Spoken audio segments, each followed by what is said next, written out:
I come to kind of really enjoy it a lot. We got David Boozer on, Bill Conrad. I just got up here seconds to go before we hit the 9 o'clock start time. This is a pre-show. I'm actually recording it, David. Might as well record it. It's kind of fun. Hey, like your colors back there too. Hey, it's Blogger Orange, man. I like that color. My daughter, my old office was across the way. And it was all different colors. Oh, wow. Well, you can actually see the outside a little bit better today. Oh, that's going up a mountain there. So. Now, is that a cabin?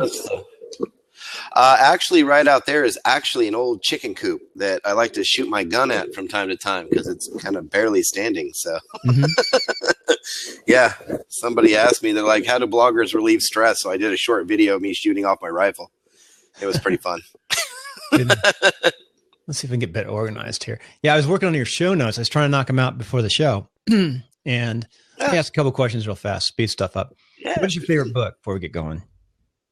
My favorite book. I've got two. Next to my, I'm a Christian, so next to my Bible, my favorite novel is actually Watership Down by Richard Adams. What is it, Water? Watership Down by Richard Adams. What's that about? Actually, it's about a journey. It's kind of an epic journey of these rabbits. It's actually pretty cool. It came out, I think, in the 70s. He also wrote Plague Dogs and Shardik.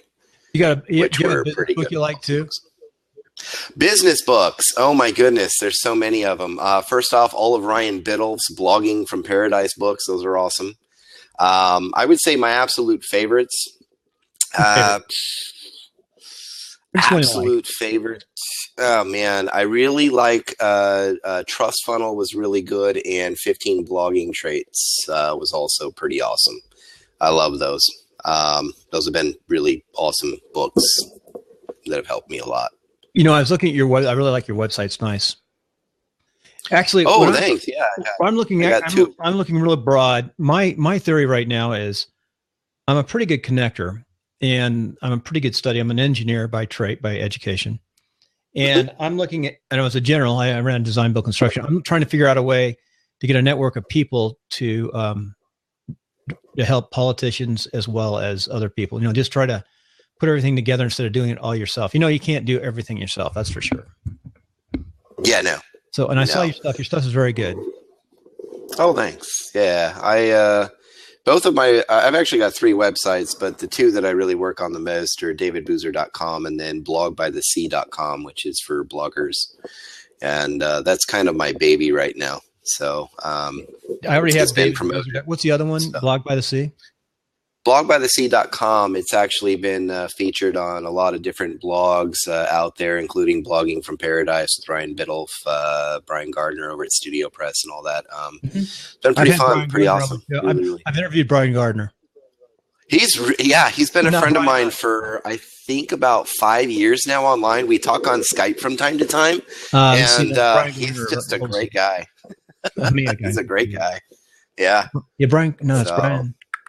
Oh, he was one of the owners of Studio Press Originals. I'm trying to think. There's Brian Clark. I've interviewed Brian Clark. I've seen Brian Clark, who went over to Rainmaker. Okay. Brian Clark. Yes, and actually the main designer for their whole themes and theme setups and everything is Studio Press, their partner company, which is owned by Brian Gardner. So. Right, I'm familiar with Genesis and Studio Press and all that. And what happened is I first started. I used to put a design AutoCAD, very good AutoCAD Exchange server, and I went back to the military for about 5 years. Got back and said, I want to learn how to podcast and that. Then I realized I have to learn WordPress. I started going to WordPress meetups, and I had some coders ask me to help them put together a podcast. So I just fell into knowing these different folks. And coders are different. You're not a coder, right? No. You don't really need to be a coder today. I have a friend who started out as a designer, web designer, then graphics designer, and now he's an SEO consultant. But he was like, you don't really need any of that stuff today. Everything's pretty much there with WordPress and the different themes that you can buy. On WP Tonic, we are doing, and they just don't break. On WP Tonic, we're doing a whole month of just graphic design. Yeah, I've never really done any of that too much myself. It's hard. It is. I figured, there was a lot of different avenues I could have gone down when I started about 7 years ago here. And blogging and kind of the internet marketing or inbound marketing, coaching and consulting is what really I kind of saw myself doing. So I just headed in that direction. So yeah. Well, the other thing too, you need to do, usually the first part, we're going to talk about your background, why you do what you do, where you came from. Where were you raised, by the way? I was actually raised here in Southern Oregon in a little town called Ashland, Oregon. It's home of the Shakespeare Festival here in, it's a replicated one of the one in England, exact replica. And it's a small town of maybe like 20,000 people, but they get about 1 million visitors a year from around the world to the plays. Lots of famous people live there. And it's like an Aspen for actors here in the Pacific Northwest. I'm hooked in Laguna Beach, Southern California. And that's very I got family down in Carlsbad, Hollywood, Oceanside, all of that. So yeah, Palm Springs. Carlsbad, yeah. It's nice too. It's really crowded though. Yeah, no, I was born on a naval base in Pensacola, Florida, and then my family came back here to Oregon after all of that. And this is all I've really known. I've lived other places, but I always came back home. I love my son graduated from Navy flight school. Nice. Yeah, nice. So. We're naval brats. He actually is a Coast Guard pilot. But nice. I got some friends that are Coast Guards here on the Oregon coast. Oh yeah, it's a great place. Awesome. Yeah, there's a lot of good assignments. I mean, it's nice. Remote. Let me see. I'm playing with my color real fast on my camera, my webcam. I've got a little webcam here. I'm not happy with my quality of the picture that I can produce. See what I'm doing here? I'm trying to figure out. I'm using the one right off my laptop. I think on these calls right here, I would say dim it down just a little bit so there's not so much of the bright contrast.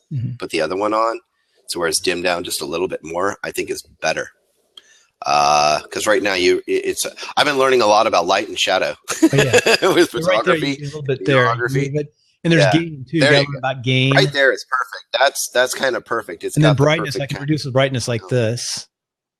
Reno. Yeah. Look at this garbage behind me. I just moved my room. I just finally got my own room. I'm looking like, where are those wires? Oh, that's the. Let me do something. Nice.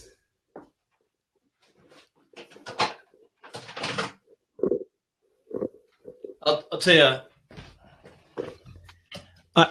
I really enjoy what I'm doing right now, but it's definitely a time hog in the morning. I try to do an interview a day. And you meet great people, and you build slowly, and you learn from everybody you meet.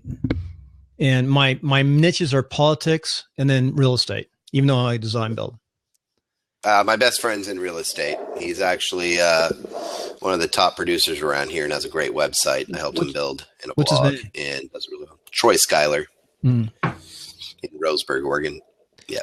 Is he internet savvy? Yes, he is. RoseburgHomesForSale.com. Yeah, I'll tell you when we're done, send them my direction. We'd like to interview real estate folks too. And it really helps because they get the referral back. Oh, yeah. Most it's definitely. A good thing to do all that. So we do, I do 7 days a week, but we have different kind of shows. I've got I told the coders I couldn't do their show separately anymore. I have to do it with a timeline, and then we'll convert it into a different RSS feed, RSS feeds. Oh, wow. Okay. They are definitely an interesting batch though. The real coders. Coders are, there's something to be said about it. I'll tell you that right now. But at the same time, working online with, platforms like, I can understand having to know a little code and stuff like that if you're working with things like Joomla or something like that. But with WordPress and all the theme developers out here, you really don't need a lot of HTML or CSS knowledge. If you really want to be tricky dicky out here with it, most of the themes, they already have that tricky stuff built in. So you just have to learn where that's at, where it's located to go play with it. So have you gone to WordCamps? No, I've actually been speaker at WordCamps really? In Las Vegas, in Texas. You went to Las Vegas? Yeah, I had to speak in front. I think the largest crowd was about 5,000 people. I was supposed to go to Las Vegas this year. I just didn't. Too busy, didn't make it. But I went to LA. I stopped traveling for all of that stuff about 2 years ago. I work at home. I'm kind of a reclusive nutbag like that, I guess. That's what I tell you. To get the work done, you have to do the work. You can't be traveling. You got to get your work done. So. I got 5 kids, 4 still at home. They range from 23, 11, 8, 5, and 1.5. Wow. So that's a lot of work in I'm itself. Pretty busy. And we homeschool. So yeah. Let me look at these notes again and see if we're missing anything. So we got what happened here? Oh, Murphy, come on, Murphy. What did I do? I hate this. Hey, there's Tim Gillette. Welcome, Tim. Hey, I had Chris. Unbelievable. I must have had 2. What did I do? I had your notes up. Did I not say save? I was playing with something. Hey, do me a favor, real fast. We're going to talk about your success principles. We're going to need about 3 or 4. Did you happen to see that one page I sent you on success principles? I didn't get a chance yet. I actually passed out last night because I still had a cold and I took some medication and I passed it all night and I feel much better today. So, okay. But you can run those questions right through me and I will answer those. I just screwed up my notes somehow. I don't know how I did this. Let me shut stuff down and see what I'm doing. I got too much stuff open. You ever had that problem? No, I'm kind of a minimalist by nature. So I keep things really, really simple on my end. I usually have no more than 3 windows open at a time. I do have 2 screens, but usually on the laptop here, I run my blabs or I watch movies while I'm doing my work over here. So I actually have in my office, there's the whiteboard and everything else. And yes, that's a Christmas tree. So yeah, I saw that. Yeah. I saw the backside there. Yeah. I'm a nutbag. So yeah. So I'm very, I don't know, eccentric, weird. you know what's really weird today? You notice there's no on the right side. There's no this is a blabism. There is no notes today. Oh, okay. Also, we'll need 3 to 5 success principles. Notice there's no notes. Look, there's no notes. Can you see any notes on the right side? No. There's nothing there. Hey, Mike's going to come up and check. He's my backside to check stuff. You're talking about the comments? Nice. The comments on the right? Mike Sheen. Yeah, no comments. Hey. I see them. Hey, Mike. Hey, Dave. Yeah, I see them on there. Yeah, I'm trying to make you a host right now, and it's not making you a host. I've had this problem happen before. Bill, I think Blab's out to get you. No, I've had this happen before where like I'm trying to make David a host, and it's not working. So you guys you're actually lagging a little bit, but you got to remember that sometimes that's just Blab. They're still in beta. I sometimes have problems with the playback of my stuff. It'll record, but I never get the playback sometimes, and so it ends up being kind of. You guys don't go away. Okay. Raw is better. That'll be my 3rd success trait. What's your first? Raw. The first one is actually, I would say that's really just straight up. If you don't have a work ethic, get one. Get a work ethic. I'm just going to put work ethic. Then we can explain it. The one thing that my father taught me was work ethic, and I do come from. I had a very rough background, lots of problems in the family. Things got better. It was a great blessing, and it was a wonderful thing, and I wouldn't trade anything for it. Anything I've endured in my life. But I'll tell you this, the one thing my father taught me when we were growing up was work ethic. He started out with a carpet cleaning business. He bought a carpet cleaning machine from my uncle for $500 and 2 cases of beer in 1985. By the end of 1985, my father had never went back to work for anyone else and never stepped into a lumber mill here in the Pacific Northwest ever again. He had a successful carpet cleaning business. I worked from the age of 12 on. I was an entrepreneur with my father, and from there, that work ethic stuck with me. And so I've always worked hard at whatever it was that I wanted to do. I have been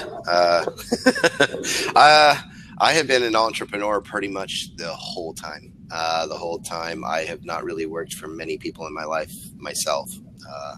So what's we got work ethic. We'll explain that more detail. What's number 2? Number two is, I would say, has to do with Success trait, probably staying focused, making sure that you're staying focused. And sometimes to stay focused on doing things and getting things done, sometimes you need to take a break from them. We'll go and into I think detail. that's something I'll that everybody needs to.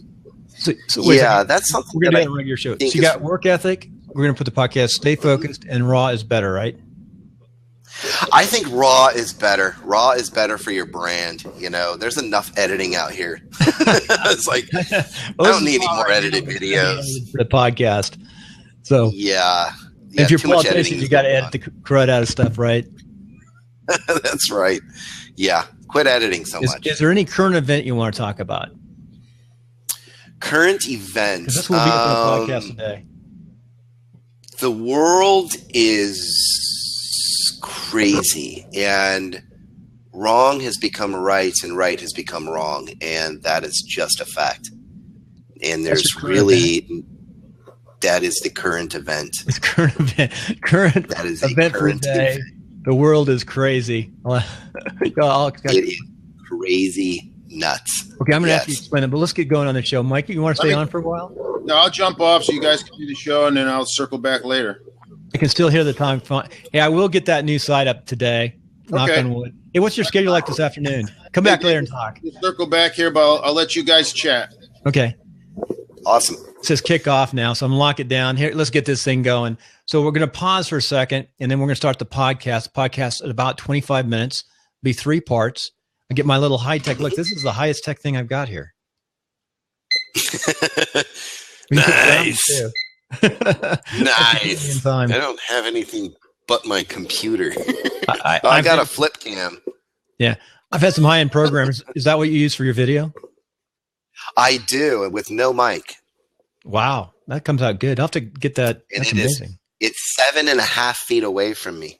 Amazing. That's really amazing. Well, that's very raw. Yeah. So quiet for a second. I'm going to be 3 pauses.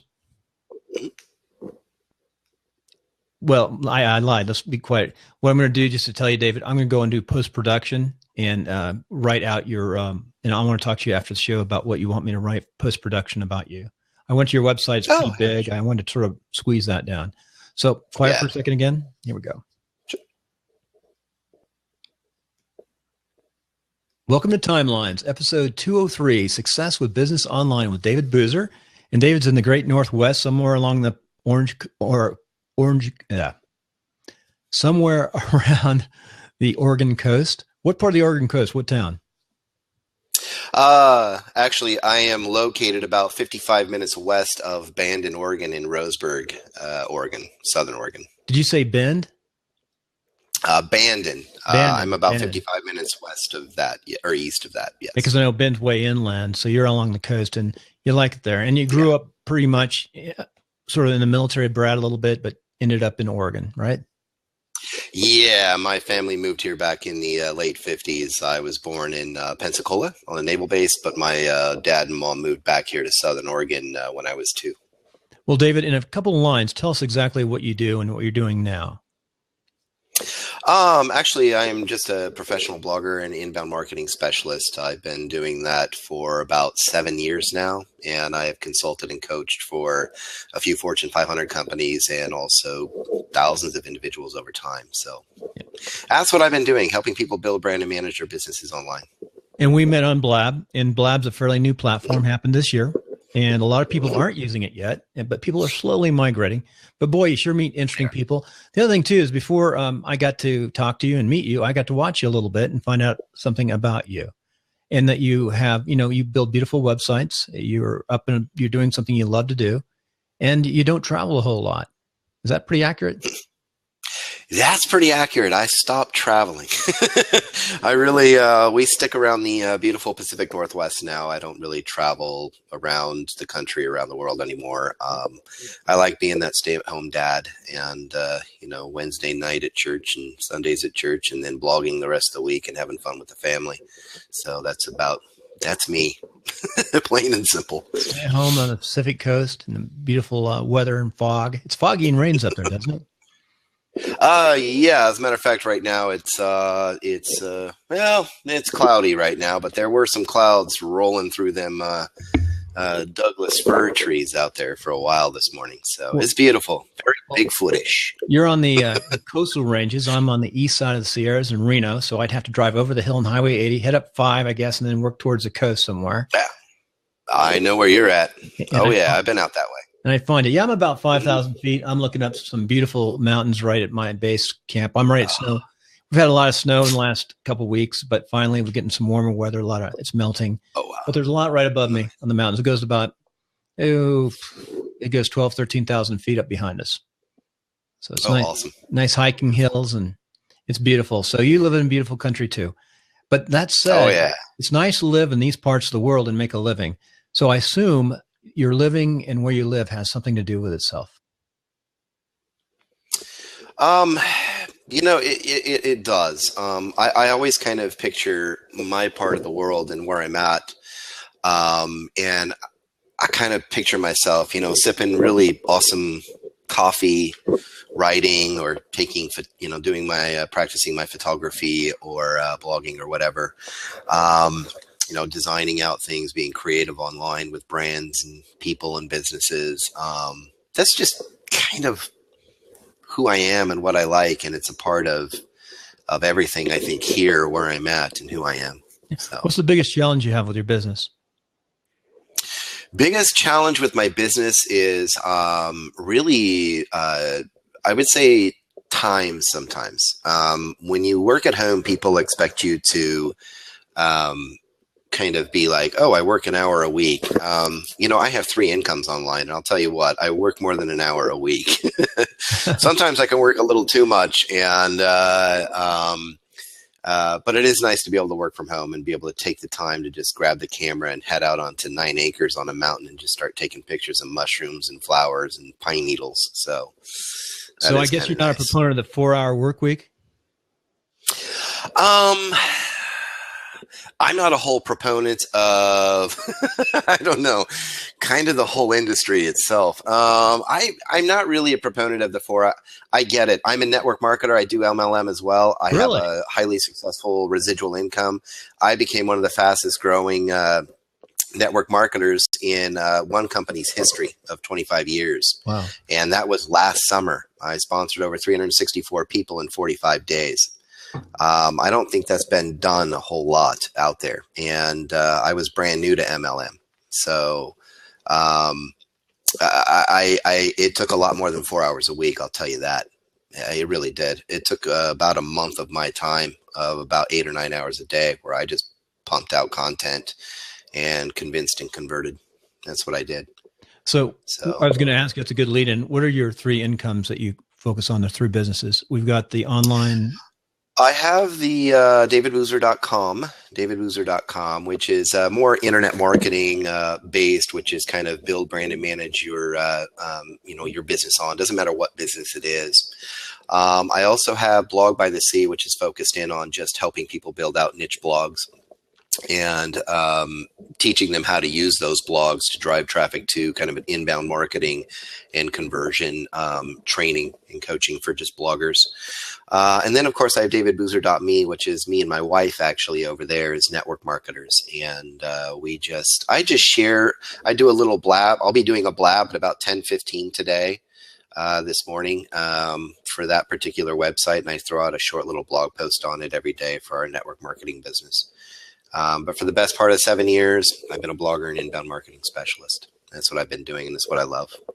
So davidboozer.me, can you, on the network marketing, can you say what the network marketing is? I know there's some. Oh, yeah. We're, my wife is partnered, and I am partnered with her in what's called Plexus Worldwide, which is a health and wellness business. And I needed a little bit of that because I became a fat blogger working at home so long. I used to weigh 155 pounds. So, yeah.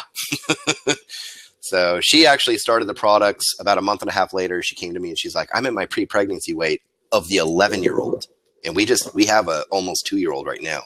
And she was very happy with that. And I was really excited for her. And so she was like, let's do this. And I'm like, you don't say no to your wife. So some beautiful pictures on that site. I just pulled it up. And nice pictures of the mountains and walking. I take a lot of those pictures there as well. Same with Blog by the Sea. I'll take a lot of those pictures myself as well. Very good. So it looks like you like, is that a Genesis theme or framework? Or Studio Press? I have two very big favorites of mine that I really love to work with. One is Studio Press, Genesis framework from Brian Gardner, good friend of mine, longtime friend of mine online now. He's also a partner over at Copy Blogger with Brian Clark, Sonia Simone, Right. and all of them. I got to know those guys as well, and Rafael Tamal. But my other favorite is actually a husband and wife team, which davidboozer.com and davidboozer.me are actually created upon themes built by a company called Solo Pine. And Solo Pine Design is a husband and wife out of Seattle. They do not like to do live interviews. They will not do live interviews, but I did get a chance to do some interviews via email through some questions, and they allowed me to put those on my blog. Which was rather interesting. But they are really beautiful themes, from willow to redwood to just all kinds of just wonderful themes. I love them. They're great. Solo Pine is awesome. That's very good. Very good. So that's the three businesses. That's good. That keeps you busy. And that's how you've got to make a living, and you knock it out.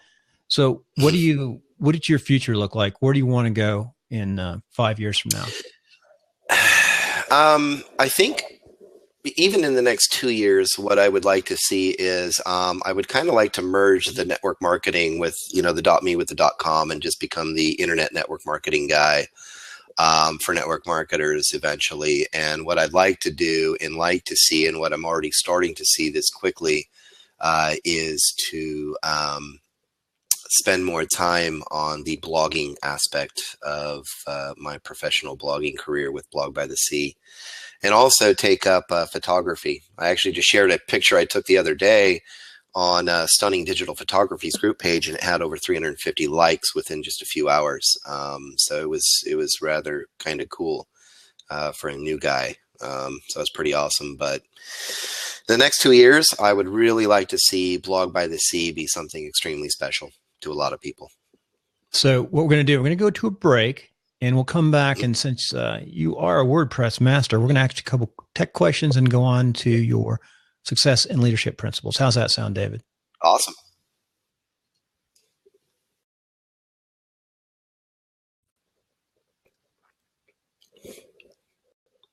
Coming back, I lost your sound. Oh, there you go. Coming back on the second half, we're going to go into David's success principles. But first, we're going to ask a couple tech questions. I think you like the answers. We saw Blog by the Sea, and that's basically on a good old Genesis framework. And you've done some different things. So what makes you really transition between different themes? What makes you decide which theme you want to use? I think it really depends on the business. Yeah, I think it really depends on the business niche that you're in. Like davidboozer.com was a very personally branded professional internet marketing coach consultant for both well-known brands and companies and individuals. So I wanted something that was very unique, but also very me in a more Northwest Pacific kind of way. And Solo Pine themes seemed to meet that.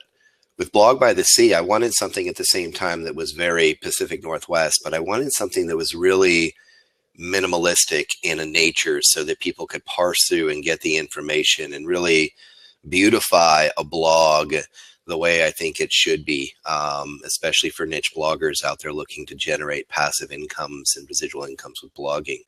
And so that really, when I saw that thing had come out, I instantly Skyped Brian. I was like, dude, I'm in, I'm on this, I'm putting this together. And he was like, as a matter of fact, yesterday he Skyped me back. He looked at the theme, the way I had it all set up, and he was like, he gave me the green go light. He was all, this is beautiful. Awesome, dude. Perfect way to use my theme. I was like, right on. Nice. So, very good. stuff. Very good. Now, a couple other questions, tech questions. What type of mail service do you like or don't like? I like Aweber. I hate those crazy things like subscribe to my blog via RSS plugins. I don't get it. I just don't get it. I think that you need to be building a list and using some sort of platform like Aweber. If you think you're going to go out here, however, and get some free stuff with MailChimp, good luck with that. Watch what you're using. Make sure that it integrates really well with with your WordPress. And as a matter of fact, I just got contacted by Noah Kagan from Sumo Me, one of the creators. Mm-hmm. Awesome guy. And because of what I had to say, they might be lowering the price on that whole monthly package stuff every single month. I love Sumo Me. Awesome for list building. So that's a black and white tab on the right side. I assume that's Sumo Me. That's a little share buttons from Sumo Me. I didn't realize they had black and white. They've changed their. I made it that way. Very good. Got in the code, huh? Played around with it. No, I just played with the little boxes they gave me. I was like, there we go. Interesting. Yeah, Sumo Me is an interesting little platform. So what are you using for your pop-ups and your forms? Sumo Me. Oh, using Sumo Me all the way across. So you're paying them. Sumo Me integrates with up to like 20 or 25 different email marketing platforms like Aweber, Constant Contacts, MailChimp. So all you do is you connect it to a particular campaign in there. That's it. They're pretty new though, aren't they? Sumo Me in this business? They've been around for about a year, almost. Right and they move fast. They built a very fast, big list. Yeah. I know that. Well, yeah. Very good. So we're going to go on to your success in life principles, which is always a lot of fun. And you've got 3. Mm-hmm. And first one we're going to talk about is work ethic. So what does work ethic mean to you? Work ethic is something you either have or you go and get. I am not a buyer into of the thought process today of I need $15 an hour to flip burgers. I don't think so. You got a starting point, you got a work ethic, and you build from there. And that's just the way it is. My father, who, and I'll tell you a little bit of a personal story on this one. I come from a very hardcore background. My father was a drug addict, alcoholic, yet he was a functioning one until he got clean and sober when I was 17. But when I was 12, almost 13, he had purchased a carpet cleaning business and carpet cleaning machine from my uncle for $500 and 2 cases of beer. After a weekend of drunkenness, he started working that business. He would come home from working graveyard at night in the lumber mills, and he continued that process every day for about 11 months. The next thing you know, my father never worked for another soul in his life other than himself. That taught me a lot about this whole entrepreneurial work ethic and what it really takes here. Can I have my 4-hour work week? I could probably work a 4-hour work week today. I could cut it back to that and make a wonderful living for my family, but I don't. I work hard because I work with people, and those people are trying to get somewhere, and that's my job. So. Very good. Very good. So driving on, staying focused. That's sometimes a tough thing to do when you work at home, isn't it? Once you've got your work ethic, that's awesome. But sometimes you really need to stay focused, because with the work ethic comes the problem, and being an entrepreneur with a good work ethic, a problem kind of arises of where do I focus most of my attention? And you start kind of going here and there. It's kind of like messing with landing page designs, or messing with themes, or, messing with different strategies online and following the latest thing on Warrior Forum or whatever. Stop doing that. Focus in on what you need to focus in on, and focus in on what really works. When you break down a successful internet marketing business online, any business online, they blog, they make videos, they share it out social media, they're building a list and sharing it with that list, and they're continually promoting their content. That's what we do. Everything else that we do, from blabs to podcasts to whatever it is, these are the extra things that we throw in and see if they work. And if they work, then we put that into that regular group of practices that we're doing. But we don't stick around and start playing around with different subject matters all day long. So we get in, we focus, and we build. And another thing about focus is that sometimes you need to call your work day over. Go hang out with your family, watch a good movie, go running around the woods and take some pictures with them, and enjoy the day, because at the end of all of the day, that's going to really help you focus. Follow one course until success. What's that? Follow one course until success. That's what FOCUS acronym That's stands right. for. That's actually a military acronym that other people have used. There's a lot of military acronyms. FOCUS. We could use a little more of that today. I'm going to go into a little more detail on what you're just talking about. You mentioned those 6 things, and which we'll probably put that at the front of the show, but I think those are the core. You have to have a core. What do you think about Blab as a tool? As a tool, Blab, I'll tell you what. I have used things like Fuse. I have used things like GoToMeetings, and I was always worried about, some of these big time gurus out here are talking about locking down the webinars and charging for these webinars and everything else. And I was just like, I wasn't charging for my webinars, but I was still kind of logging them down and keeping them to only a certain, my list only, blah, blah, blah. I stopped doing that as well whenever Blab came out. When Blab came out, I knew about it about a month before it started, before it really hit. It was about to come out. But I didn't get into it and start it till a month after it was out. And the reason is because I wanted to set up my own little style and get my own little things going. And I wanted to not waste my money and finish up with my Fuse that I was using that I'd already previously paid for. So I'm also cheap here. As a matter of fact, my overhead online is absolutely almost nil. So just so you guys know, you can run a 6-figure a year business on almost nothing. Your biggest problem here is tax write-offs. I'll tell you, Blab, it is free. It is powerful. You've got video, you've got audio, you've got different things that you can work with this. As a matter of fact, one of my best strategies, and I'll give you guys a strategy right now, write a blog post every single week. Okay. Get in depth on that subject. Do a YouTube video for it, embed that puppy on that blog post. Later on in the week, do a Blab and talk about that in depth. Write a short post of about 200-300 words with little bullet points like I do on my weekly marketing cache, and then publish that thing out there. And you can either embed it to YouTube or just publish it straight from Blab. I publish it straight from Blab. And what I do is I talk about the same subject all week long. I have one subject all week long. First, I'm going to introduce you to it through a blog post and a YouTube video. Then I'm going to get in there and personally brand that subject matter to myself with you through Q&A time on Blab. And I think that's a wonderful, wonderful little strategy for everybody to practice. With that, we're going to go to a break, and we're going to come back on the other side with your commercial.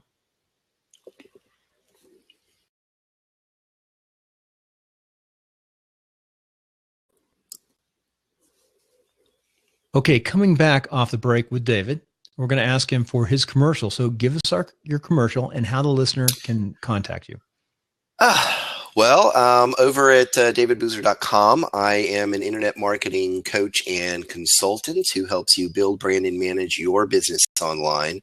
Not my business, not my affiliate products, not anything like that, but actually your business. I have no ongoing fees or anything like that. I just help you build, brand, and manage what you're interested in, your business. Simple commercial. There you go. That's why I love minimalism. DavidBoozer.com. Sometimes that's the best. Just one website, have your contact information there. And also, you can find show notes for this episode 2003 on timelinesofsuccess.com. One of my problems is focusing in domain names. I've got that domain name addiction. Do you have that problem? I've got a lot of domain names out there. Whenever domain names were used as whenever you could get some good SEO, I started out in the SEO industry. So let me kind of let you in on that. I started out in the search engine optimization specialist industry. I actually worked for a company for a while as well. I'll tell you this right now. When it was used, domain names were a good thing for SEO back in the day. Mm-hmm. That was awesome to do. Today, collecting domain names that you're really not going to use, it's like collecting shoelaces. Right. Now, I mean, the SEO comes off just the name. It can be anything for a site, and you just tell people, Google the name, and it'll pop up. Yep. Yeah, you can't really do that today. I mean, even if you own the domain name, it's not going to pop up unless there's lots of good content in there and it's really being used. So you just really own a domain name that you're paying for really no reason. Okay.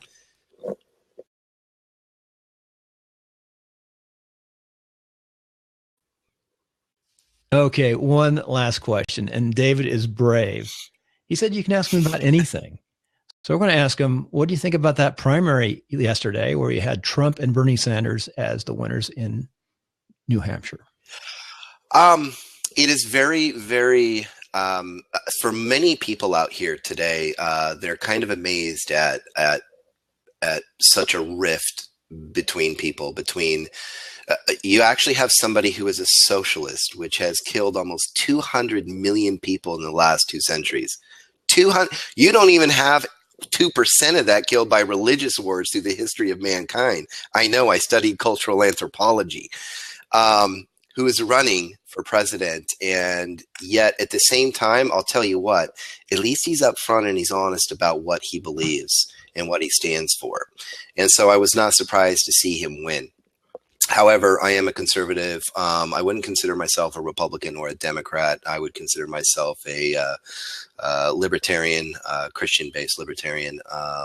Well, not even libertarian, more of just I'm one of those undecided votes out there.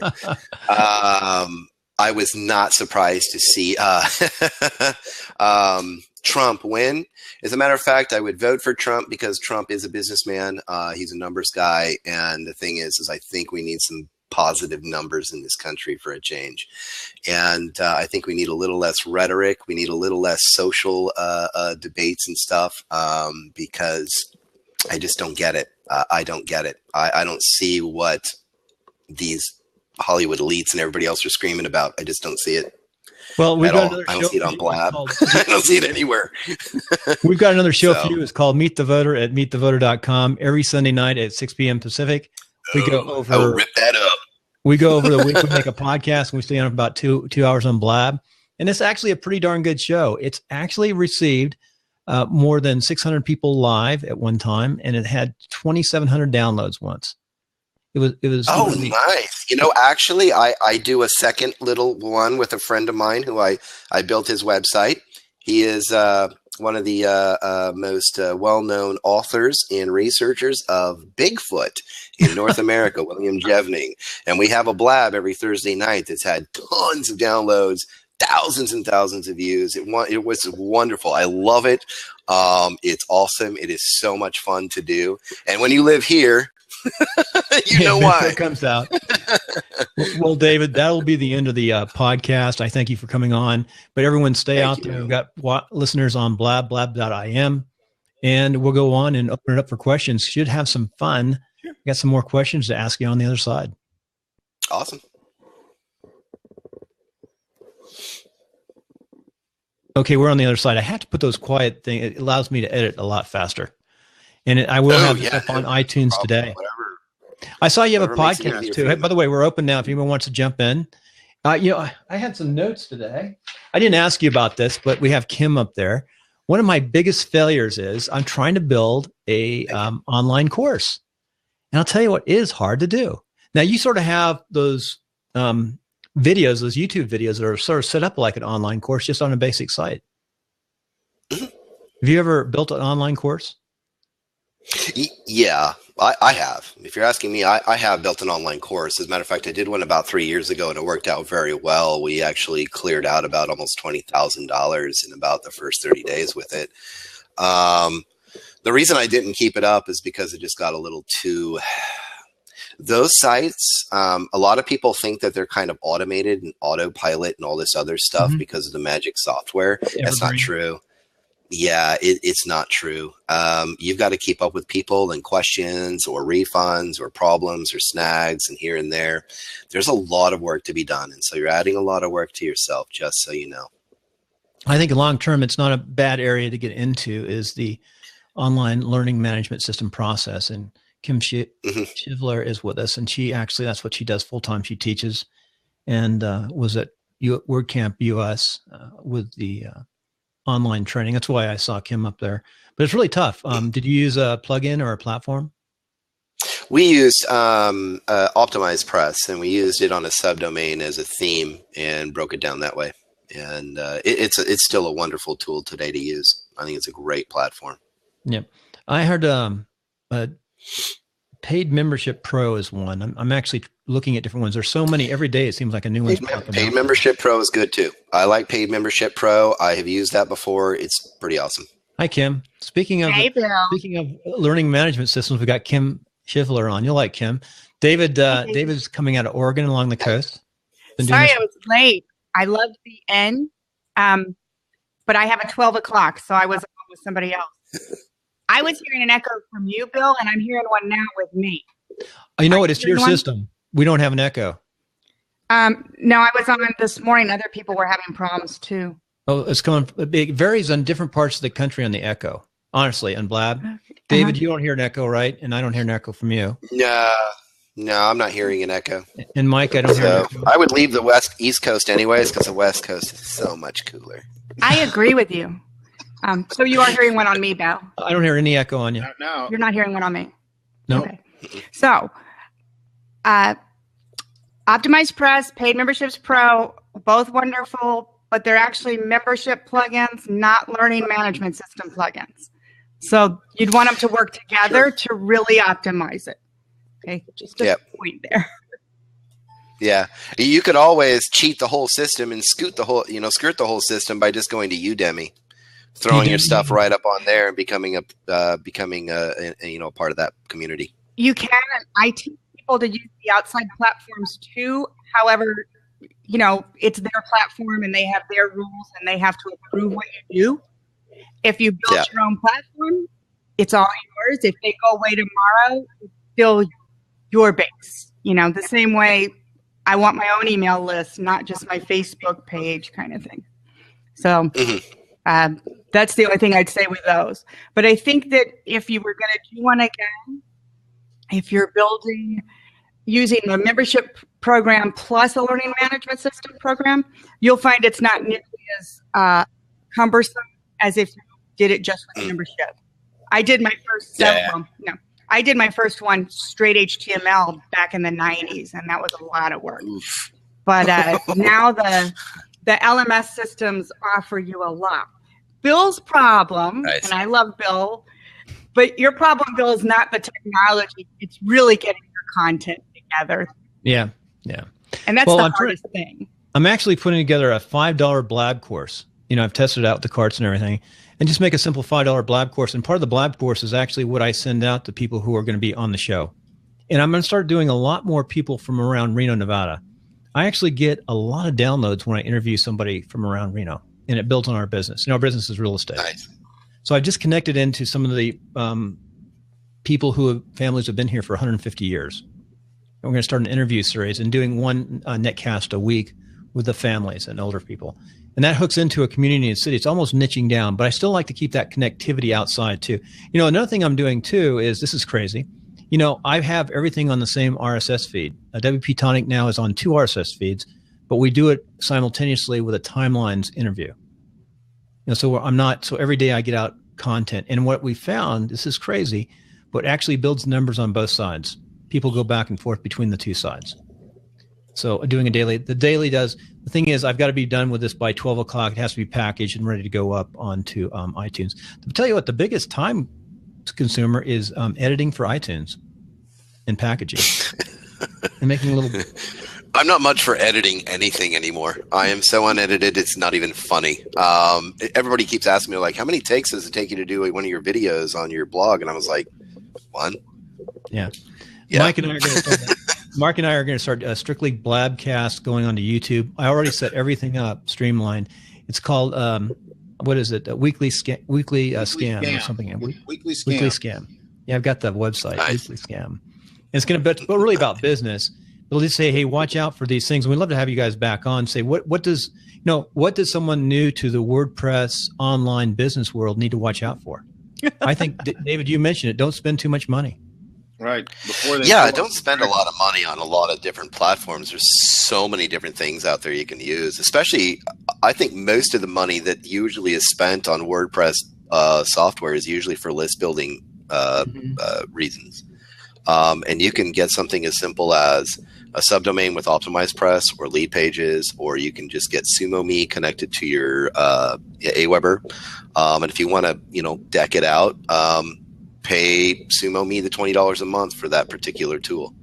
And it works wonders. Matter of fact, SumoMe, after using it for my first 30 days, increased my opt-in rate by almost 14% more. And my landing page has basically a 46% conversion rate. So it's been pretty awesome. And it's very simple, stupid. You have like a welcome gate If I remember on one of your sites. The welcome gate converts at about 11.7%, which is pretty awesome. Wow. The latest is I got opt-in Monster. You know, I don't know. Opt-in Monster's good. I like opt-in Monster. It's not too bad. I use it too, and I like it, but they made some weird changes this last year that I'm not always happy with. I used to like it. Yeah.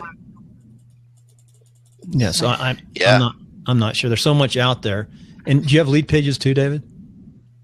No, I started using it once, and then I was like, I've got a nice opt-in rate on my landing page from the subdomains with Optimized Press. So I was like, I'm just going to leave this until it doesn't work. When it doesn't work, I'll make a move. keep it simple. You can get too much stuff going different direction. Yeah. What do you like? What do you like for a host for a newbie? Oh, I use HostGator. I've always used HostGator. I've never had problems with them. There is a lot of people in the communities out here will go, oh, I like GoDaddy. I like this. I like my own server. I like dedicated. I don't care if it's dedicated server or not. HostGator has always been number one to me, and they have always been there when there are any issues. When there's not hardly any issues, but when there is, they are very responsive, very fast, and very friendly with their stuff. Your sites are optimized. They do well. They're fast. Do you use any other add-ons like the HostGator? No, I just don't fill it full of crud like a lot of people do. There's not a lot of stuff to be loading on a page. That's the problem with most websites is that people try to stuff so much advertising in so many different corners of each page that load times can be insane, from the images to links to other pieces of software. So and actually in all reality, most of the time that stuff doesn't help you anyways. It doesn't really do anything for you except for create a longer load time. So I bet you're a minimalist on plugins. I have 12 plugins. Yeah. It seems like the best sites are between 8 to 15 plugins, somewhere in there. Right around in there. Yep. Some people I've have got about 12 plugins. Can you imagine some really well-known, very good programmers have 100 plugins, and they say, I have to have 100 plugins. Can you imagine maintaining 100 plugins? No. Oh, yeah. Now, me and my friend Alonzo Pichardo will be doing a website for a guy who I think he gets like 1 million hits a month on his website, but his website is just nasty ugly. He actually just got done doing a documentary with YouTube because he was one of the first YouTubers, and he has a conspiracy theory site. He's one of the most popular out there. And I got to take a look in there last night. There's a lot of really lofty, crazy plugins in there that are really actually doing nothing for him. Nothing at all. And so I'd like to have a nasty website that gets 1 million hits. Well, the thing is that, I mean, it's like the same people for the last, decade or two. So, getting new visitors, one of his biggest complaints there was people were like, I'd love to share out the website, but it's kind of ugly. It's like, well, yeah. So yeah, when people say that no matter what your website looks like, as long as there's awesome content, people will share it out. Apparently that's not true. That's funny. I noticed on the plugin, it looks like you have Jetpack too. I don't use Jetpack. No. I thought for sure I saw Jetpack on some of those widgets for what was it? Facebook. I stopped using Jetpack about 2 years ago when they started having a lot of problems. They have a lot of interference with things like caching plugins and things like that. Interesting. Very good. So what do you like for your social media side? Kim just disappeared. On davidboozer.com, I actually use a friend of mine, Dustin Stout. Him and his friends over at his business created Social Warfare. They have a plugin there, and for social media, social sharing, it has tweet this boxes and all that stuff. Social Warfare was a great plugin. I really like it. On Blog by the Sea, I just use Sumo Meet for the sharing. Okay, that's all I use. Someone just came in and out of the seat. I hope I didn't hit the wrong button. I was hitting the little tag to let you in. I didn't see anybody, but they can try again. They pop back in. So it was for a second. It was really brief. Yeah. Bill, you're lagging. You're big time lagging again. I can't do anything about it. They've been lagging. I've asked. That's okay. I'm real close to San Francisco here, and I just like you said, the lag is a lag. Nothing you can do about it. One thing I am going to do is I put a little piece up, like how to do an interview, and I'm going to go and redo that on ScreenFlow and just do it. You ever use ScreenFlow? Hey, Bill, just keep your lips moving all the time, and we won't know if you're talking or not. So, but your lips will be moving. ScreenFlow is pretty cool. If you want a simple on-screen recording software that actually does a lot of photo editing and everything else, the cheapest and the coolest out there is Snagit from TechSmith. Is awesome. I've never heard of Snagit. It was like $60 one time, and I was like, I'm in. Snagit. Awesome. I'm gonna look it up. No, I use it all the time. I love Snagit. I live and die by Snagit. I love that thing. It's awesome. Yeah, I do it. I use a lot of it to send audio emails. Really? Yep. Yeah. Totally. It's Does under it work in Macs? It's under TechSmith, but you can. I'm going to send you the link here. I just stuck it in there. So is it, how much is it, annual or probably annual? I think, like Dave said, I think I paid $30 or $40 or something. Yeah, ScreenFlow is not annual. I don't know if it is or is not. Sketch is another one. I use that one a lot. That one's free. I also do have the updated and upgraded stuff from Snagit for on-screen recording. I have, unless you're into editing and doing a lot of different stuff in it. It's got its own editing software. It's not like Camtasia or anything. I own Coral Studios Pro, so that's also another cool one. But Snagit's been awesome. It's been great for just on-screen recordings. I don't have any problem with it. Either way, I love it. My websites, I can type them in here real quick. Yeah, I was going to stick it in. Go ahead. And also, Kim, you can find it on episode 203 at timelinesofsuccess.com or one of the other million different things that point to timelines. I've got timelinesinterviews.com. I hate the S's though. I've got too many domains. That's one of my addictions. I've got to get the next thing to do is start streamlining. What can you do to minimalize what you have or what in your business? And advising, even helping. One of my things is I like to help local candidates or get them going and tell them not to spend a lot of money, focus at saving their money and use it on direct targeted mail and get your basic website up, things of that nature, because consultants drain them and then they do all these other things they spend money on that don't get them votes. And sort of like this business too, you can go a lot of different directions, spend a lot of money. And I'm probably guilty of that to some extent, especially with Infusionsoft. And I don't know why I don't leave Infusionsoft, but I haven't left it yet. Do you become comfortable with things? That's kind of a human trait. It's just the way we are. I think Aweber is probably better. I mean, Aweber is simpler, easier. Aweber has been wonderful. Aweber has been wonderful for me. I've loved it. I've actually been using it this whole time, about 7 years online now. And you can keep your list down. You can call your list out and keep the junk out of it. Yeah. So I would say, cutting down some of the stuff on your website. Look at your website. Look at what's performing. Look at the links. Look at the images. Look at the things that are on there. And if there's something there that is just really kind of no consequence at all for you, doesn't help, doesn't hinder, doesn't do anything for you, get rid of it. Minimalize. Bring it down a little bit. Sometimes it's just nice to have some white space on a website.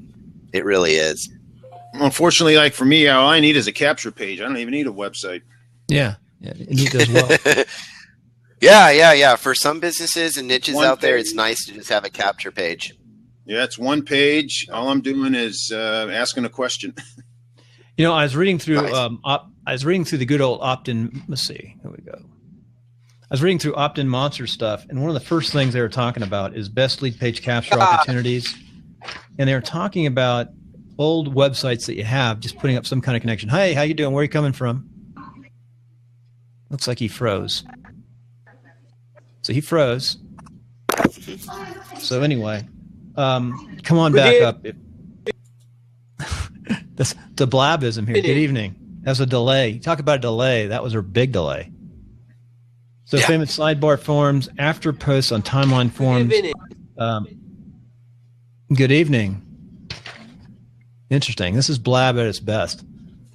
Will Bill, you time want to try to pop-ups. refresh because now your picture's lagging too. I mean, you're. I'm not worried about it. You just hang in there with. No, there he is. You're just doing the He's a audio. little bit better now. So, yeah, it's just isn't that weird? Somebody pops in. They're still developing, like you said, this Blab platform. I get people that come into my calls, and sometimes you just kind of X them out. I have to X them out because we affected the link. It's not to be rude, but if people think it's rude, not my problem. There's another billion people on the planet, so I'm good to go. You're not rude, but you're learning that with Blab. There's Mike. Yeah. Get that important client. Hey, we're trying to figure out, has Blab helped your business? That phone ring. So, Dave, I was going to change the everything. Nothing really changes. We just go with what worked before. WordPress. Mm-hmm. WordPress. Like you were talking, Dave, about your dad. I mean, that reminds me of my dad's phone ringing on his desk. Oh yeah.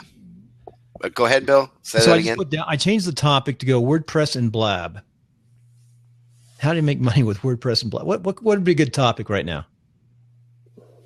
For me, we'll have to. If you got any other questions for me, guys, I have a call I have to do on Blab myself here in a few minutes.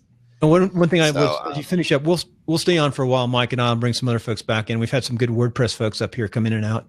Jonathan was there. Every Saturday morning, and Kim is part of it, is one of our technical crew. Jonathan and myself, Kim and John Locke, all come in on Saturday morning. We do a quick show called WP-Tonic, which has been number 2 on iTunes, as high as 2 in that field area. And then what we do is we sort of review pages and look at sites. And we may review your site this weekend. So we're anytime welcome to pop in afterward and come up and talk with us. But like to have you come back on. And on politics, on Sunday night, politicsofsuccess.com, you might be a candidate to come on and throw some dialogue. We like to get different opinions on it too, really broad-based opinions. We have quite a few folks who are Bernie Sanders supporters on the show. Are very strong. And I'm not a Bernie Sanders supporter. No, there's only one thing to do with politicians, and that's just to take them out and hang them. Start all over with construction workers, doctors, internet marketers, and bloggers, podcasters. I truly believe that there's something going on right now. That would be awesome. That's some real people in there for a change. I've done a lot of reading, and the people are pretty upset. And there's a whole list of some people who are smarter than me who've written about PhDs. And they say that, over the last 20 years, 25 years, we've had banking failures, we've had economy collapses with bad income. People even lost trust in some of the big churches. And it's all stemmed around politics. We've had, scandals in the White House. And always people are just fed up, I think, with the establishment politics. Well, it's just because it's people trying to rule themselves. And every time people try to rule themselves, they'll rule themselves right out of something awesome. I like local politics. That's where it all starts, and you can help people. Well, David, I appreciate you coming on. Cool. I really enjoyed your show yesterday. Awesome. A great show. When are you going to be on again in Blab? I am on. Actually, today I do one about network marketing, but the internet marketing stuff happens every Tuesday at 10 a.m. Pacific Standard Time. Tuesday at 10 a.m. And you're doing internet marketing today? Today I'm just talking about network marketing. It's a little private show I do. Not really private, but a little show I do about network marketing and the opportunity that me and my wife are with and my good friend Alonzo Pichardo. And we hang out and just talk network marketing and MLM. What time Pacific? That's usually 10 a.m. as well, Pacific Standard Time. Gotta let you go. It's 10:08. Yeah. I told him we'd be a little late, so we're all good. Okay. Well, when you get to Reno, check in. Yeah. If you have time to watch a Blab at 10 o'clock in the morning on a Wednesday morning, you can wait for me to be about 10 minutes late. We're all good. I gotta work on my light. So, all right, guys. Yeah. Well, thanks. Appreciate it. Take care. Take care. All right, guys. God bless. Dave, I saw David yesterday, and he had an excellent show, a Blab. I was watching it. It was just a really good Blab. And I said, hey, you want to come on the show today? It's really nice. Hey, did you get an email or did you check your email if that Mark Belangi reached back out to you? Yeah, Mark. Remember, he's trying to check his system. Did you have him check it for him? He said he's going to get back with me on Friday, and I'm going to try to get him up and running. But I didn't know if he had emailed you because I wanted him to email you, and so you could send him the stuff to get him as a guest on the show. You know what? Yeah, I'd love to do that. But FYI, what you need to do. I can't think of his name, but yesterday I had someone call me on the phone who'd never been on Blab before. It was a referral from another person. And we went up on a Blab right away, and I talked him through it. I had to work his system a couple times back and forth. He had some weird emulator on, and we worked him on Blab right away. So you can just do like a test shot with somebody real fast and send them a link and say, pop up on this, and we'll talk on the phone or on Chrome. Yeah, sure. I use Chrome too. I'm not Chrome. I use Zoom. Well, his issue, and it'll be fine. He was on Firefox. So once I knew he was on Firefox, we'll be fine to get him hooked up. Like right now, the end of the show is good too. So you have this afternoon, you're doing stuff, right?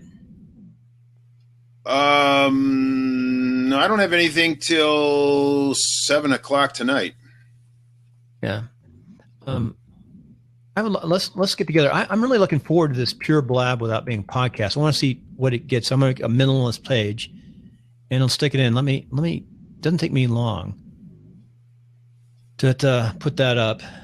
It's really weird. One thing, talking to David, he's using HostGator. I mean, I like GoDaddy. I mean, their customer service is fabulous. Yeah, that's pretty good. Bluehost. You're always talking to somebody who speaks very fluent English. So. No, they're actually from their customer service is right here, usually down in Arizona. Because I have a hosting site, IX Web Hosting, and I call them, and I can't understand the people that I'm trying to get the help from. Yeah. And so if I get that voice, I hang up and I keep calling until I get somebody who speaks North American. Yeah, well, yeah, but Bluehost is also local. Yeah, I've not used Bluehost. I mean, I've used GoDaddy, HostGator, and then this IX Web Hosting because I had to. I have some software that I use on LinkedIn. I use it for LinkedIn and stuff, and then I needed to host. I needed a hosting site to get it to work, and the guy that put the software together suggested IX Web Hosting. So, yeah, I have. I think I pay like $199 a year. I think it is something like that. I have SiteGround, Bluehost. Most of my sites are on Bluehost. I've got for 3 years. I've got the cloud version paid for. I've got SiteGround, which I really like. SiteGround's really good, and their customer service is excellent. I've been playing around with DigitalOcean. I'm not sure. I like DigitalOcean. It's really good. It's solid, but it's a little. I mean, it costs a few dollars. But it's there you go. You talk about simplicity. I mean, there was so many that we'll get Kim back on here. Hi, Kim. I've heard of.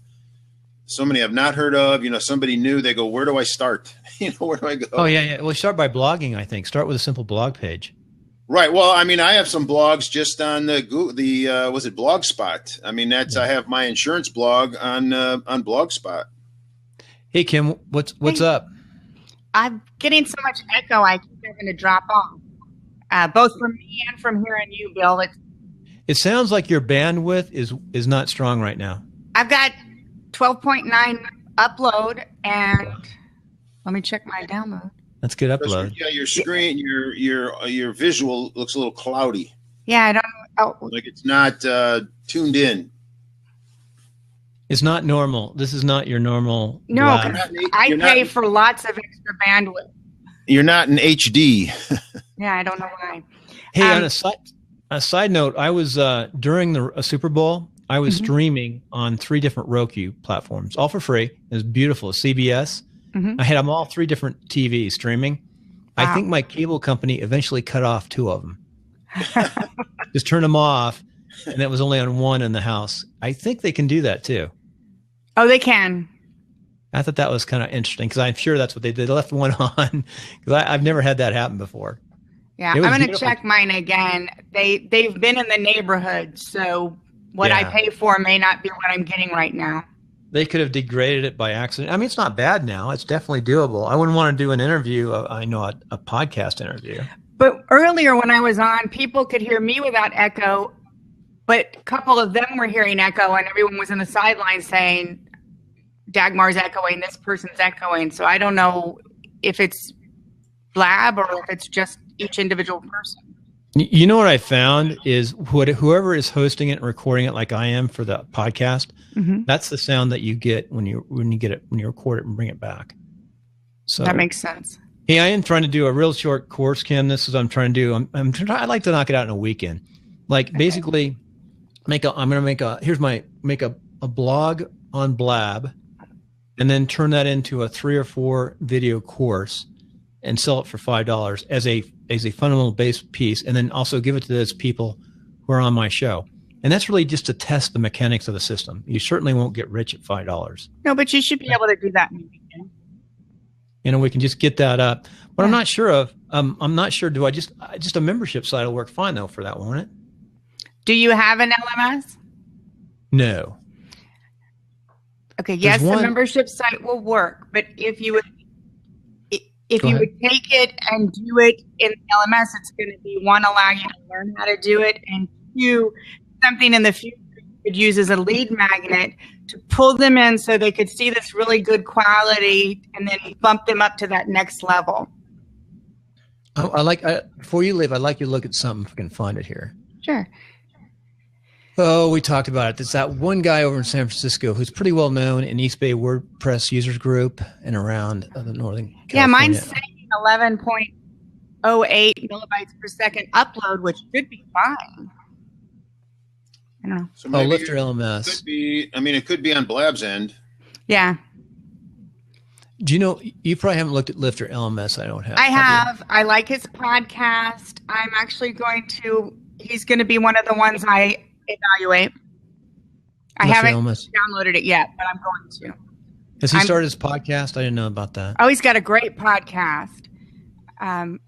He's a pretty smart guy. He's like you. He's got a background in learning processes. He's got a master's. I haven't figured out exactly what his background is. He talks a lot about his mom being a teacher, but he hasn't actually said what his teaching background is, but I like his podcast a lot. Well, I'm trying to get to. I like what I saw what I saw for the product, but I haven't put it into play yet. I was looking at his. I was trying to work through his product, and I was trying to work through it. Let's see if he's. I wasn't supposed to say that. He's one of the guys who I know who bought his course. Talks to me. He takes like 10 people at a time, and he told me he was supposed to go like free a week ago, and he hasn't gone free yet on the plugin. So he this is. No, it looks pretty good. I looked into it, but I'm like 4 plugins behind on my reviews. So what he does though, he charges for like integration in with Infusionsoft. Yeah, he does. He actually does services where he'll set up the whole platform for you, which I think is a great service to offer if you actually want to deal with clients at that level. Mm-hmm. I'm looking something that'll integrate in with Infusionsoft. I guess I could contact them. His says it does. Yeah, but you pay $400. Okay. Well, it's better than that. It's better than the other one that's like $400 a month that wanted it. Remember? Oh, I know. There's so much stuff out there where you don't have to pay that much. I need to find something that's a good plugin that'll integrate with Infusionsoft and call it a day. Well, I see why they charge that though, because Infusionsoft is not easy to work with. Mm-mm. So nobody wants to work with it. What are you using? I use GetResponse. Oh, GetResponse. Hey, Bill, you're seeing we got Ben here. Hey, Ben, if you want to jump, Ben. He just jumped off. Which one? I like ConvertKit too, but I chose GetResponse between the two because I really like its interface for building newsletters.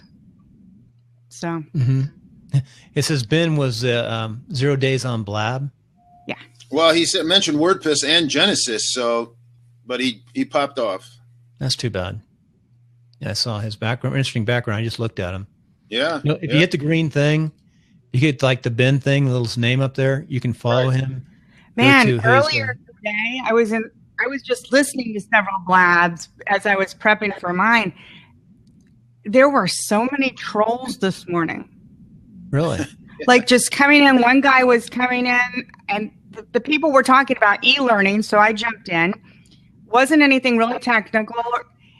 He just came in the side. He started calling him the C word and all these things, just like no reason. And then I was in another one, and the same thing. This guy popped in, and he just starts like spewing all this crud. That's one thing about Blab. It probably has more trolls than most other places.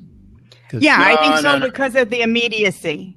Yeah, immediacy. No, I don't think Periscope. Blab doesn't even touch the problems that Periscope has. That's I'm not a Periscope. I'm not a Periscope. I mean, I poor women on Periscope. It's just disgusting. So yeah, because I mean, you're able to sift through it. I was on one. It was all women. I said, "Hey, make me the host," and I was just sitting there, hitting delete. So. And they appreciated that. I tell you. Yeah, I'm with you, Bill, on the hosting. Let me get this call. For small hosting, I really like SiteGround. Hi, this is Bill. Bill, hit your X. Hit your little. Now he's frozen. He's frozen. Man. I think refresh. Blab's just having issues today. Testing. Bill, refresh. Oh, I hate.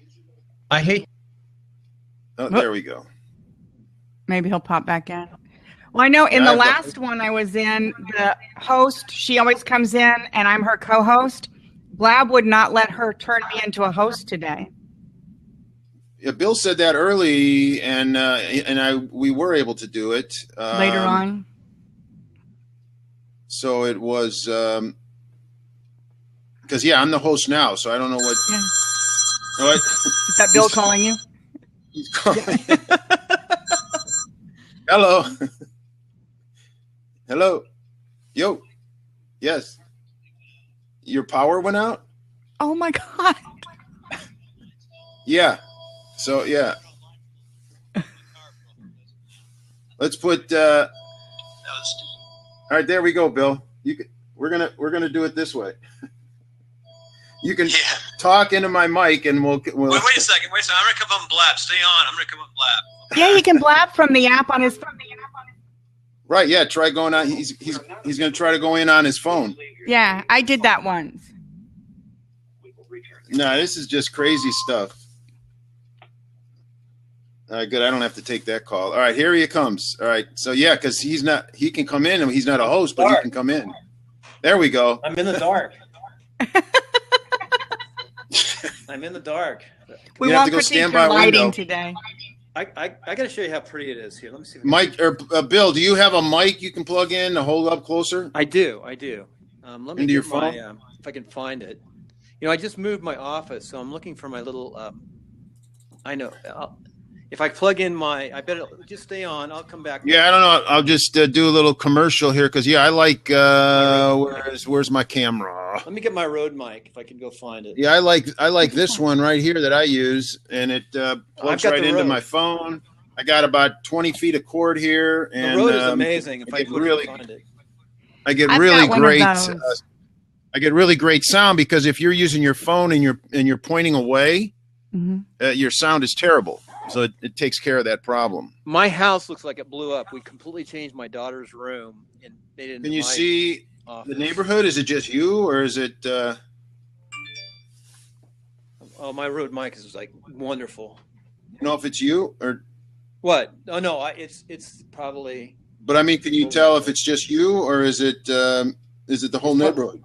It's probably the whole neighborhood. I can't, I assume it can't tell it's daylight right now, but it's probably the whole neighborhood. That's funny. I got the call. Where is my Rode mic? My Rode mic. At least it didn't happen during the main interview. Yeah, that's never happened before. Well, that's okay. Yeah, because it's down to just us. So I don't know if we want to just pull the plug. I like to test my Rode mic. I don't know if we want to pull the plug on this literally. So. Yeah, we already pulled the plug once. I would like to find my Rode mic, but that's Rode mic is really good because I like to test it right now and tell me I can't. This is so frustrating. Unbelievable. Can't find that Rode mic. Yeah, I need to get better organized. Well, you said you just moved into a new office there. Let me see if flip this around. So this is nice. This is my daughter's old room. Come on, flip. Yeah, flip it and then just hold it up closer. This is like the new. Hold it up closer to your mouth, and then we can hear you better.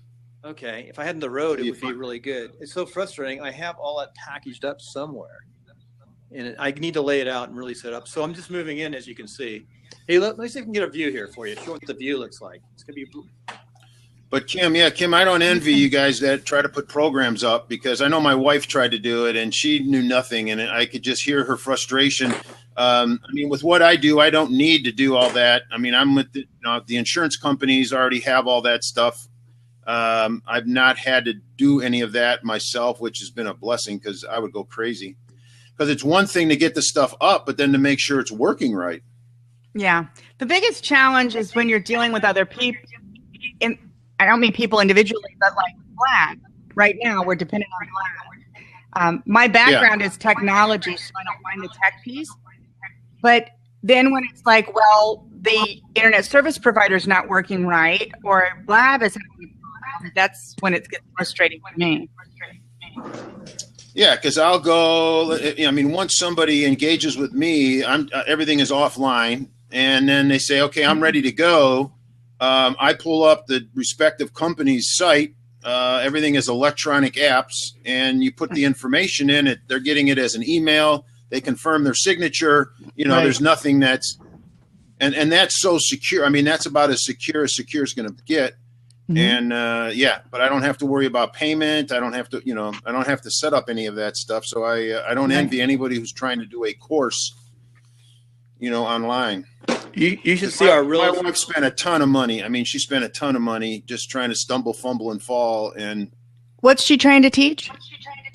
Well, she's a pharmacist, mm-hmm. and she went into that world. I mean, she was a classic example of developing a program before knowing there was a market. And she spent a lot of time, and she found out that pharmacists weren't interested. She saw the frustrations that they were experiencing, and she thought, okay, I could bring some light to their world. But what was literally happening is, pharmacists make $100,000 on up. All right. They can go home at night, get some wine and whatever, and forget about all their aggravations. They don't want to go online and listen to a course and listen how to deal with people better and all that other stuff. So then she went more into the kind of the intuition arena, mm-hmm. and was doing a course that way. And through this process between websites and capture pages and sites to capture money and just doing webinar and the different webinar sites and stuff. And it was oil and water. I mean, I just stayed away. Hey, I found my mic. Did you? Okay. Cause you're audio only now. So we lost even your phone picture. But she learned a lot. I mean, the lesson out of that is she learned a lot. And you could understand this. I mean, just look at if you went to get your master's or your PhD, how much you would have to spend to get that, and probably come out with nothing of value. There's a problem, though. At least in this case, she came out with Here's a lot the problem. of value. You can probably hear me, but no, I can't hear you. So really? That's a bad system. Oh yeah, because he doesn't have a way to program. Oh, that's right. Yeah. When I'm using my mic, that's just for me doing my video, but it's not a two-way conversation. Ah, that's right. Right. Yeah, I tell you, I was doing some videos on my phone, and I would go back to listen to them, and I wouldn't hear the sound, and it was driving me crazy. I'm thinking the mic's broke. Well, I had to unplug the mic. Yeah. Let me put in my. Yeah, the few periscopes I had, I realized that I don't do much with it, but I did one at a WordCamp, and I can't hear. Yeah. Oh my gosh. I mean, I'm buying stuff. I even ran to the store to buy a new battery, and then I find out all I had to do was unplug the mic. Yeah. And then it was fine. I'm redoing videos, and sheesh. I go through the earbuds like a maniac. They just wear out. I do too. Yeah, I got a couple of them here. You think they make them so they wouldn't wear out so fast? The only ones that wear out are the Apples that I have. So let me try something. I want to do one test with your sound.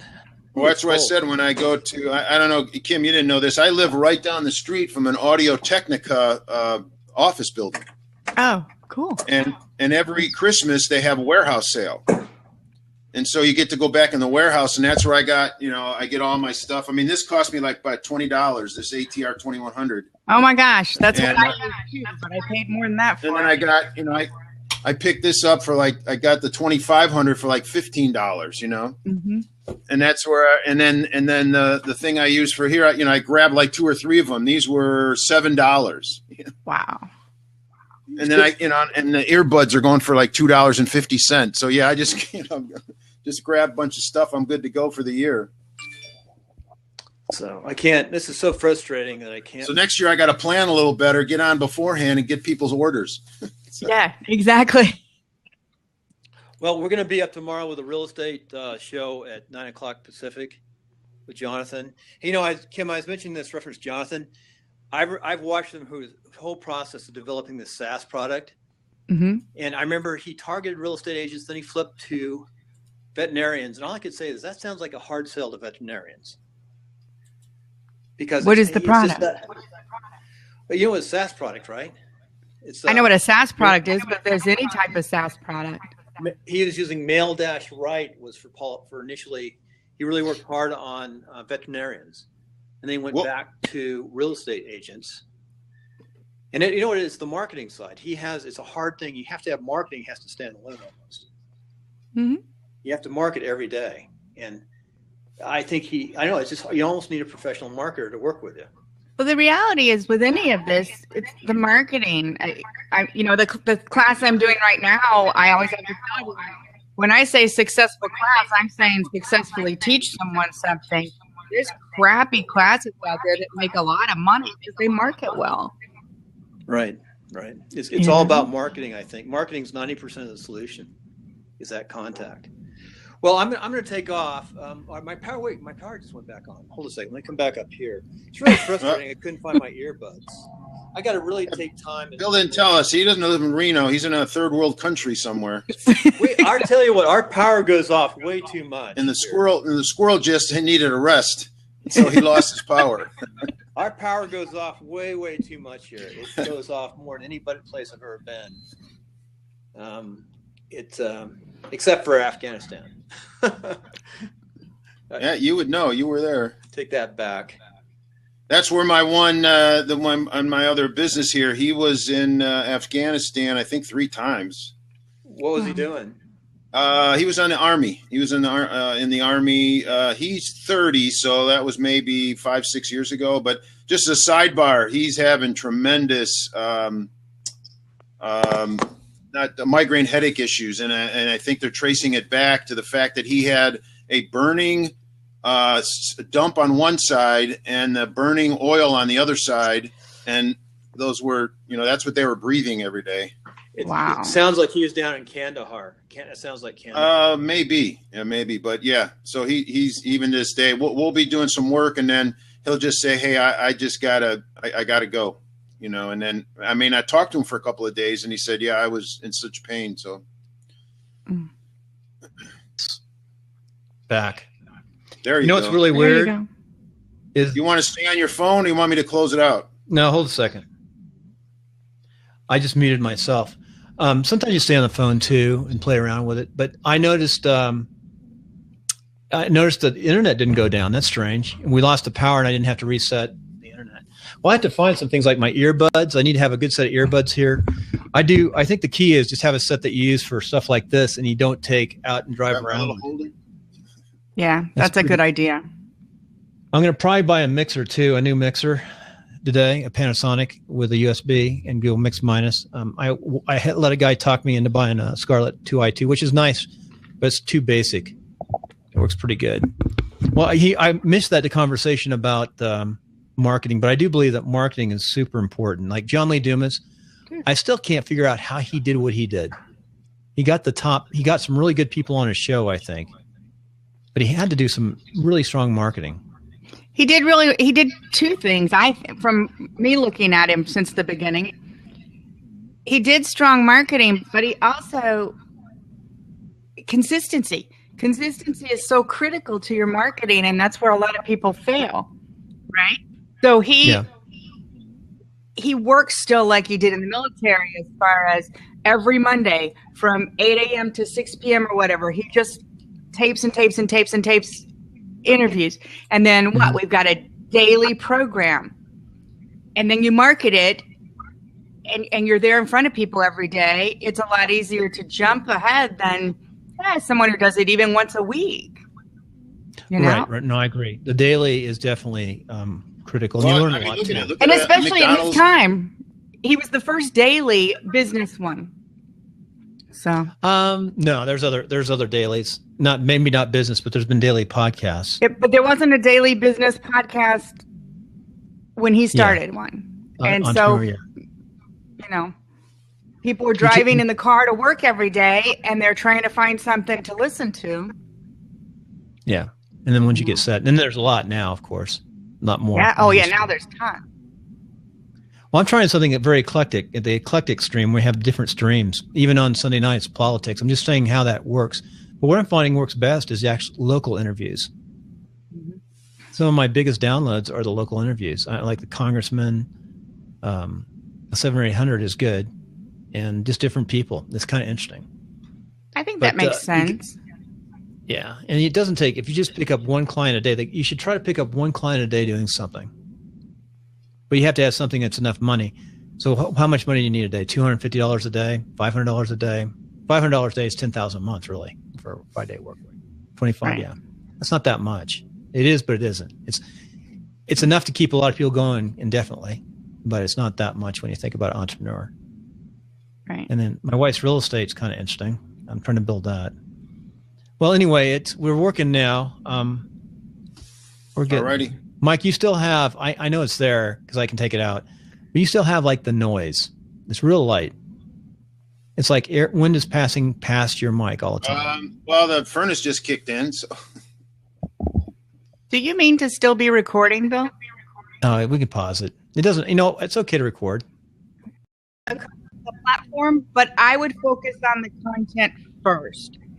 And in this way, if you plan out what's going to make a good course, what's good with video, what needs text, then you can take it and plug it into the other.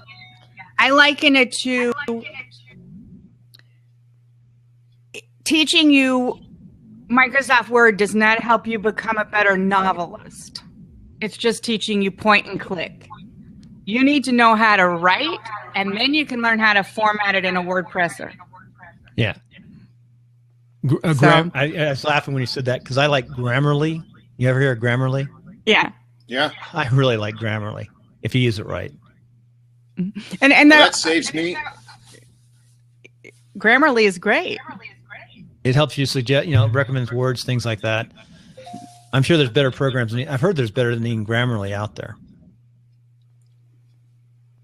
So I have that on. It pops up regardless of whether it's an email, whether it's anything that I have to do with something I'm sending that's going to go out. It pops up. Hey, one last topic to talk about. Best time to blab. I'm thinking right now that actually 3 o'clock. Let's look at the numbers. If you want people actually watching your show, 3 o'clock Eastern. No, it's 3 o'clock Pacific, 2 o'clock Pacific. No, wait a second. Well, it's 3 Pacific, 12 Eastern. 12 Pacific, 3 Eastern seems to be the best time. Okay. I've looked at the numbers. It seems like it really is not so much to create the content, more people actually watching who aren't creators. That seems to be the best time. I'd like to test that. I might test that tomorrow. Hey, Mike, I got an idea. Why don't we do for timelines? We'll do a joint show tomorrow. It'll be the first. I don't think I have anything scheduled. It'll be the first joint. It'll be first the online scams on time. We'll do it on timelines. I'll put it up on a podcast so it gets a little bit of exposure. So at 12, can you do it tomorrow at 12 o'clock? 12 Eastern.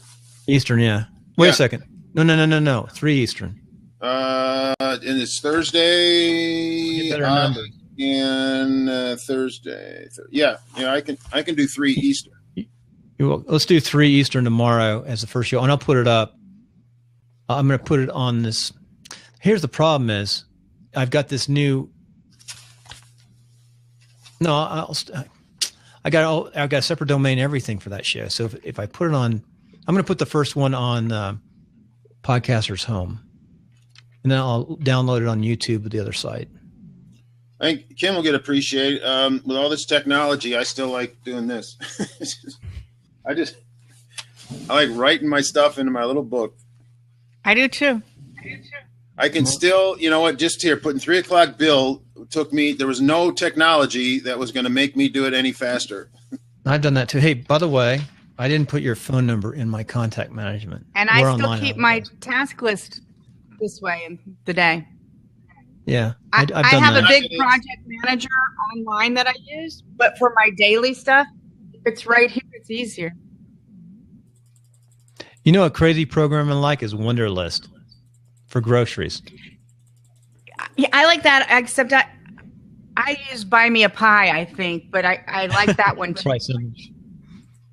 I just go through everything I bought. I go through, do I need this, and this, and I go into Costco's. And it really has helped. Yeah, I have mine. Let's shoot for 3 o'clock tomorrow. I'll set it up. I'm going to do the first one on this platform just to test it. And that way we can do a podcast too. And we'll talk about the purpose of it is really to identify some of the downfalls that people have. We'll do 3 parts, and we'll look at the downfalls that there's a lot to learn on this online. It's sort of like an education. Kim, this is a question. In the universities, how are they dealing with this online, like what we're doing right now, this new online world of learning? There's a huge controversy around all of it. Yeah. Some people are ignoring it. Some of your big ivory tower people are just, doing all this, how bad it is, and nobody can learn that way, and yes. And then you have a lot of teachers who are embracing it. In fact, I was reading a big article about podcasts in the classroom and teachers using podcasts. They're still teaching, obviously, but then they do a podcast and the students can listen to that and kind of engage on their own and then come back to the classroom and revisit those concepts, which I think is the best thing. Here's my question is, you can stream for free now on Google Plus Hangout and literally stream for free. And you could have a website where it opens up or blab. Why isn't every teacher having their stuff streamed so the students can see it if they can't make it? There's no brainer. It doesn't cost anything. Virtually the cost is almost anything compared to what it costs to create the course or the class. Why isn't every university streaming? Biggest thing we have to remember is mindset. Right? It's a joke, so to speak, thrown around a lot right now, but it's true, right? If somebody came back or forward in time from like 1850, the only thing they would recognize is the school system. Mm-hmm. Because that's all that's not changed. All this other stuff, So there's a mindset there. There's a pay for option, right? So if you put it on Google Hangouts, anybody can watch it. So you can't charge for the class. And then there's I don't know how much time you spent like when you're doing grad work. There is this mindset in the university of it's my knowledge and I'm going to hold it within. It's not really even though they're supposed to be teachers, it's not really a sharing type of mindset environment.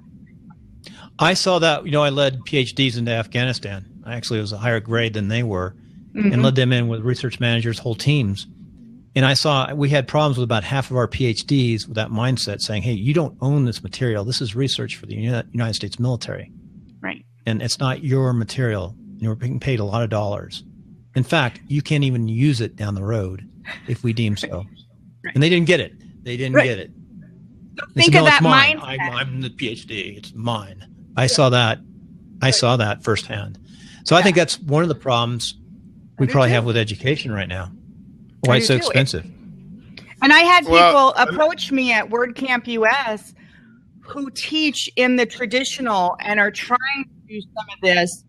And even with the online platforms, they're only embracing the very archaic CBT type platforms. And when they someone brings to them like WordPress and these different platforms, their eyes just like glaze over. No, it can't be that way.